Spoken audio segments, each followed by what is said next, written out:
In 2024, Las Vegas closed two casino icons, just 106 days apart.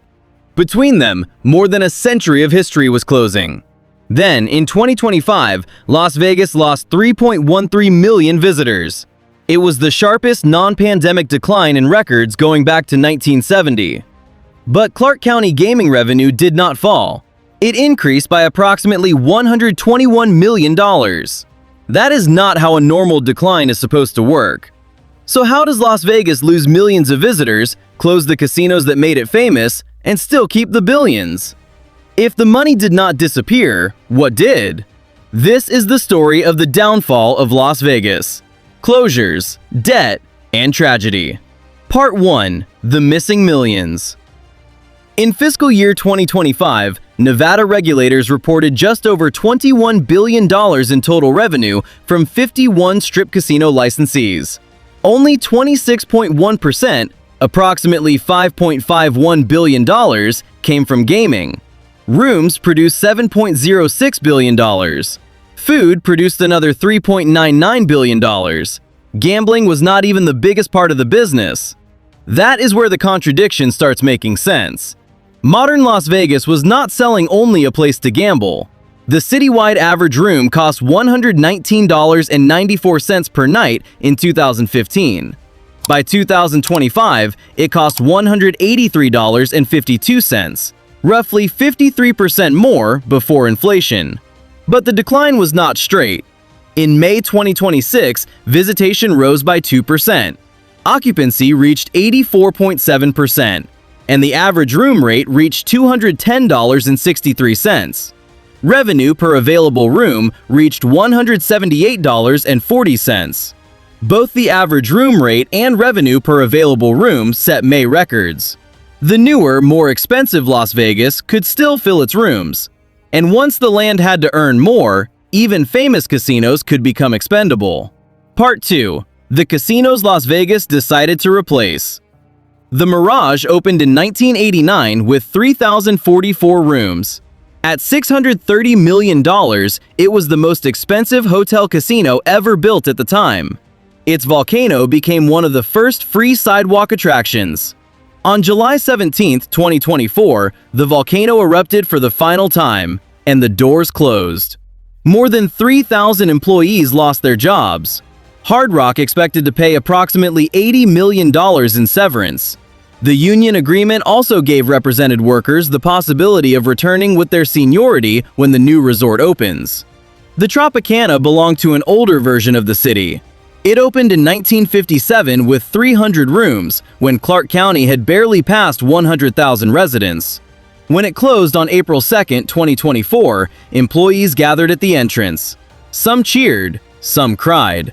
Security guards wrapped chains around the gold door handles.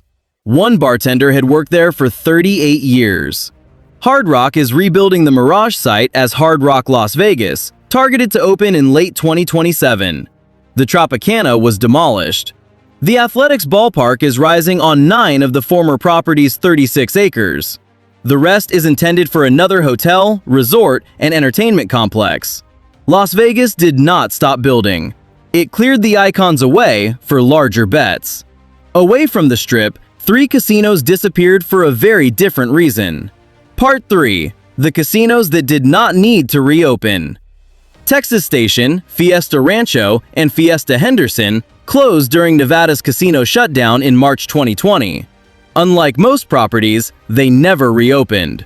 In July 2022, Red Rock Resorts made the closures permanent. The 3 casinos would be demolished and 107.5 acres would be sold. At first, it looked like 3 properties that had simply failed to recover from the pandemic. Red Rock Resorts said approximately 90% of the 3 casinos' overall play had migrated to other Station Casinos properties. And the dark properties were costing roughly $2.1 million every 3 months just to maintain. Reopening meant operating 3 more casinos for customers the company believed were already gambling elsewhere. To Red Rock Resorts, this was not retreat, it was consolidation. But 1,748 people had worked in those casinos before the shutdown. Only about 1 in 3 immediately transferred to other station properties. In December 2022, Red Rock sold Fiesta Henderson for $32 million and recorded a gain of $17.7 million. The company kept most of the gaming business, but removing 3 buildings did not remove the financial pressure inside those that remained. Part 4. The debt and rent behind the Strip. At the end of 2025, Caesars Entertainment carried approximately $11.9 billion in debt. In that year alone, approximately $2.3 billion went toward net interest expense. Those are company-wide numbers, not obligations created entirely in Las Vegas. But the payments continue. Whether a particular month is strong or weak, MGM has another bill that does not go away: rent. MGM leases the real estate under its domestic casinos.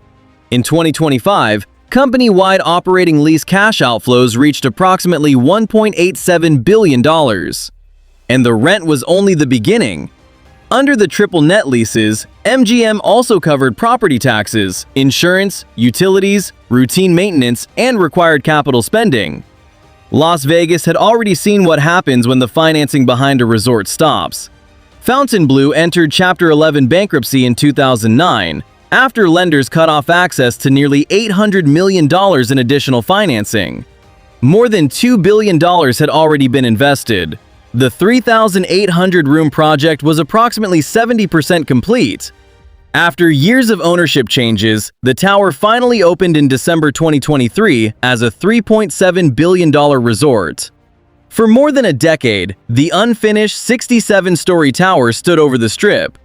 It was visible proof that a resort can consume billions, reach most of the way to completion, and still stop when the financing stops. Fontainebleau did not make Las Vegas stop placing billion-dollar bets. Part 5. The public bet on the next Vegas. Allegiant Stadium opened in 2020 after receiving $750 million in public investment. The county financed that contribution with bonds. Those bonds were backed by an added hotel room tax, 0.88% on the Strip and nearby areas, and 0.5% across the rest of the Las Vegas Valley. The private side contributed approximately $1.2 billion and covered development costs beyond the public contribution. The stadium was built for more than Raiders and UNLV football.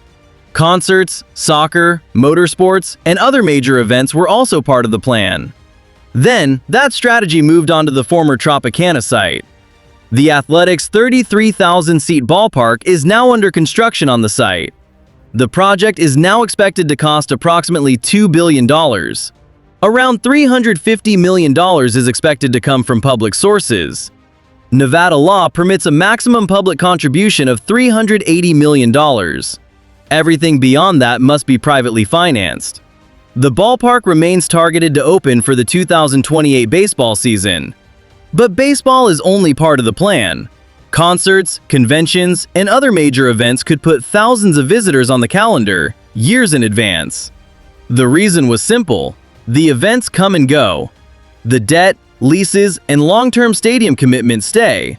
Working hours and tips can disappear much faster.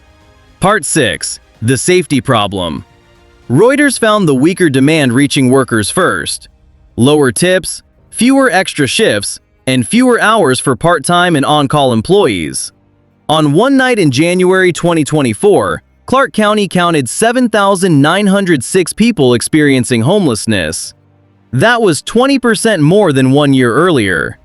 Of them, 4,202 were unsheltered. Clark County recorded 513 heat-associated deaths in 2024. The total fell to 284 in 2025.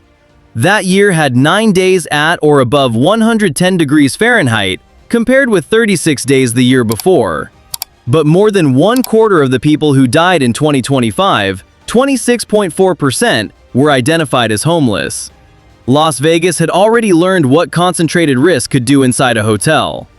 On November 21, 1980, a fire at the MGM Grand killed 85 people and injured more than 650. The fire remained largely on the lower level. The smoke did not. It traveled through shafts and elevator systems into the hotel tower. 61 deaths occurred between the 16th and 26th floors. Investigators said alarms and sprinklers could have reduced the losses. Major fire safety reforms followed. Route 91 exposed the danger that building codes could not answer in the same way. More than 22,000 people were at the festival when a gunman began firing from a hotel room above them. The attack continued for more than 10 minutes. The FBI now counts 60 people killed. More than 400 were injured. The MGM Grand Fire led to stronger alarms, sprinklers, smoke control, and rewritten building codes. The MGM Grand Fire had an engineering response. Route 91 did not.